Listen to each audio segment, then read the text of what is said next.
Namaste. The 24th shloka of Soundarya Lahari. Jagatsute dhata hariravati rudraha kshapayate tiras kurvanne tatsvamapi vapurisha sthirayati sada purvaha sarvam tadidam anugrihnati cha shivaha tavagnya malambya kshana chalitayoho bhrulatikayoho. In this shloka, Acharya Sri Adi Shankaracharya, he highlights the Panchakrityas. The Panchakrityas are the 5 cosmic actions that represent the cyclic nature of universe. And what are these cosmic actions? These 5 Panchakrityas. They are creation, sustenance, destruction, concealment, and then finally recreation. Again, recreating. So, the first line, Jagatsute Dhata. Jagatsute, the creation of universe, Dhata, by God Brahma.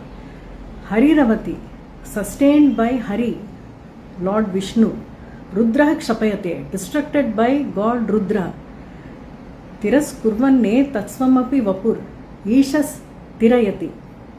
So all these 3 actions of creation, sustenance and destruction, they are absorbed by Isha. Ishas tirayati. Isha, that is Mahesha, Maheshwara. He absorbs all these 3 into himself and he conceals them. Tirayati. He himself conceals himself also along with the actions. Creation, sustenance and then destruction. All the 3 along with himself, they are concealed during Pralaya. After each Kalpa, during Pralaya, the universe goes into darkness, it disappears, the universe disappears. That is the action of Maheshwara. Then Sada Purvaha Sarvam Tadidam Anugrihnati cha Shivaha. Anugrihnati. Here this is Anugraham, the final action. Sada Purvaha Sarvam. Sada Purvaha Sarvam Tadidam Anugrihnati cha Shivaha. That is, for example, we are all how we are functioning today. In the night, we all we disappear from the world consciously, that is, we are not aware in our sleep. Again we wake up. When we wake up, everything is the same.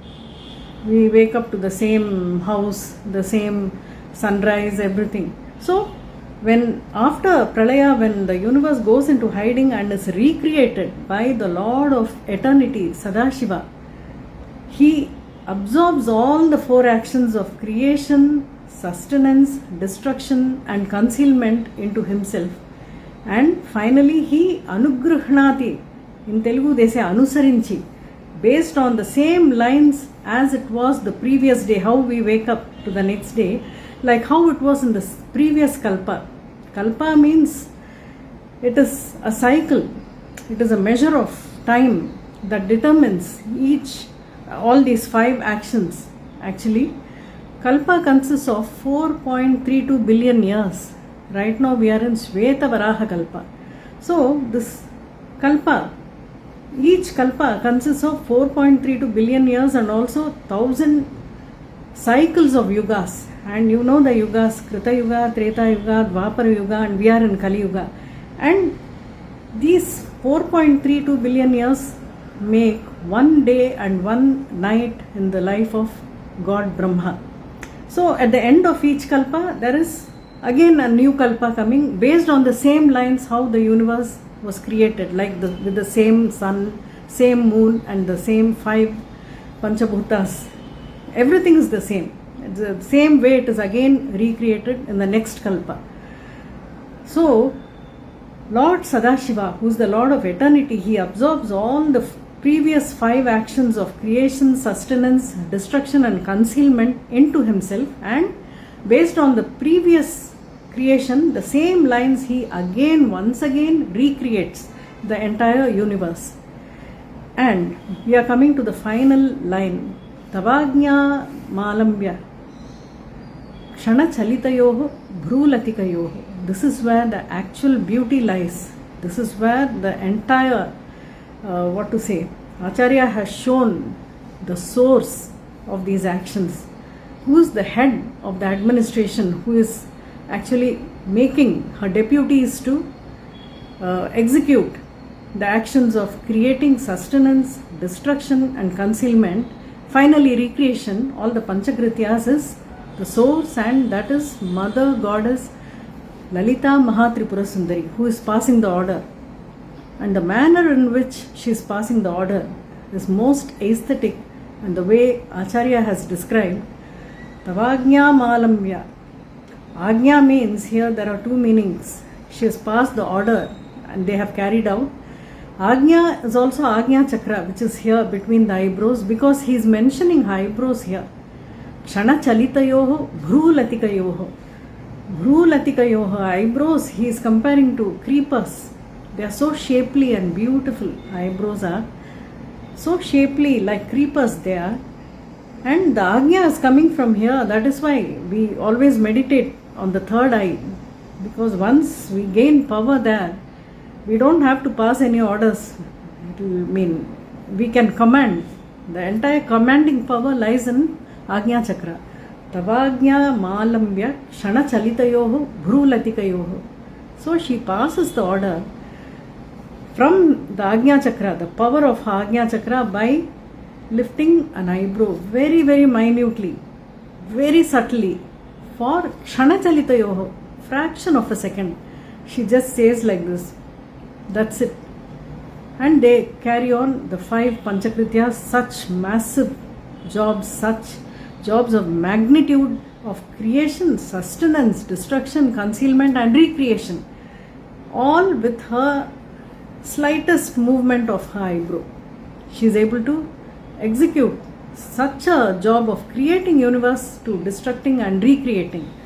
So, I mean, the source here once again Acharya shows that it is the Mother Goddess who is the power, the Shakti, the creation of universe. She is the source of creation. She is everything. So this is what Adi Shankaracharya states here. And by chanting this shloka, what happens is one is able to free themselves from any curses, any elderly person in your family has been suffering, has been a victim of some kind of pain, something which they were not able to speak out, some injustice that has been meted to them, and they have been suffering for years and years. Actually, their suffering comes as a curse to not only the members of the family, but it goes down in the generations. Their children suffer, their grandchildren suffer, like this we have seen. So that kind of an ancestral curse, they may not consciously curse you, but their suffering comes as a curse and passes through generations. So that can be washed away by chanting this shloka. You are relieved of that kind of a burden of curse on you, and also it gives relief to that person who has been suffering in your family. Apart from that, it cures incurable diseases, this shloka. And also, if you have started any business or something that has not been moving, you can restart, because this is all about concealment and recreation again. So if you have something very valuable which you are not able to pursue because due to lack of funds or lack of manpower, whatever may be the reason, health, if you start chanting this, it will not only regain its power, it will yield grand success. I will mention any more benefits there are in the description. Thank you.